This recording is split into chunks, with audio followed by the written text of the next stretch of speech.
Preparing for the worst. Washington, D.C. is getting ready for near-record snowfall set to hit this Friday. The National Weather Service described the storm as, quote, potentially crippling for a swath of the northeast, with snowfall exceeding 60 centimeters. Resources are being ramped up. Given the significant severity of the forecast, we will treat this event as a Homeland Security and Emergency Management event in the District of Columbia. Other cities along the East Coast, most notably New York, are bracing for blizzards. We have 303,000 tons of rock salt on hand. I have every confidence that the Department of Sanitation and all of its sister agencies are ready to handle this.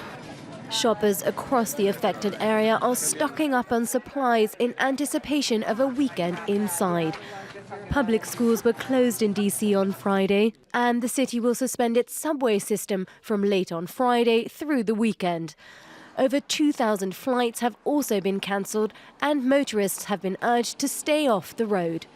It's predicted that the storm could be even bigger than the Snowmageddon, which blanketed the city under 45 centimeters of snow back in 2010.